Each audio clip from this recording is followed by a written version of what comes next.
మీరు చూస్తున్న పాదములు వెంకటేశ్వర స్వామి తండ్రి పాదములు. ఈ తండ్రి పాదములు మీరు పట్టుకున్నారో మీకు జీవితంలో తిరుగు ఉండదు.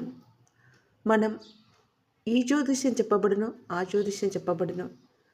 ఈ ఉంగరం పెట్టుకుంటే కోట్లు సంపాదిస్తారు. మీరు ఈ మెడలో దండ వేసుకుంటే మీకు ఎలాంటి నరదిష్టి కలగదు. ఇవన్నీ కాకుండా స్వచ్ఛంగా మనసు నిండా మీలో ఉన్న ప్రేమను, మీలో ఉన్న భక్తిని ఈ తండ్రి పాదములకు సమర్పించండి. తర్వాత ఆ తండ్రి మీకు ఏమి కావాలో, మీకు ఏది చేసి మంచో ఆ తండ్రి చూసుకుంటాడు. ఇది అక్షర సత్యం. లలిత సహస్రనామంలో ఒక నామం అమ్మవారి గోవింద స్వరూపిణి అని అమ్మవారిని మనం పిలుస్తుంటాం. ఆ గోవింద స్వరూపిణి తల్లి ఎక్కడో ఉండదు, ఈ పాదములలో, ఈ తండ్రి పాదములలో ఉంటుంది. ఇది నిజం. ఆ తండ్రి పాదాలు పూజించడం అంటే అంత మామూలు విషయం కాదు. ఆ తండ్రి పాదాలలోనే ఆ తల్లి పాదాలు ఉంటాయని గమనించండి. మనం చేసే పని నమ్మకంతో, భక్తితో ఉండాలి. కానీ పాదాలు పూజించినంత మాత్రానే మనకు కష్టాలు తీరుతాయా? తీరవు.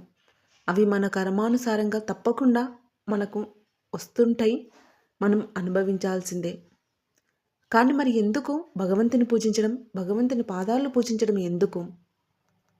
ఎందుకంటే సూర్యభగవానుడు కనిపించే ఆ సూర్యనారాయణమూర్తి ప్రత్యక్ష దైవం ఉదయించాలన్నా చీకటి నుంచి వెలుగు రావాల్సిందే. పోనీ ఉదయించిన తర్వాత చీకటి రాకుండా ఉంటుందా అంటే కుదరదు, చీకటి కూడా రావాల్సిందే. ఇది ఒక్క సత్యాన్ని మీరు గ్రహించి మీకు వచ్చే కష్టాలకు, మనం చేసే భక్తికి, ఆ తండ్రికి అమితమైన ప్రేమకు సంబంధం లేదని గ్రహించండి.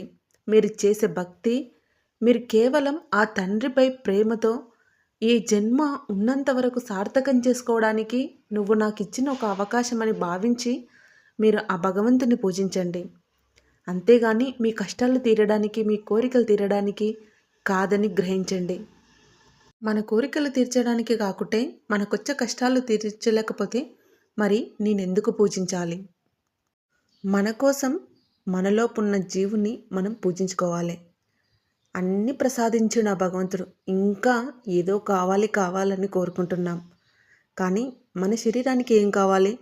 ఆ పరమాత్ముడు ఎక్కడో లేడు, మనలోపే ఉండు కదా, మరి ఆయనకేం కావాలి అని ఒకసారి ఆలోచన చేయండి.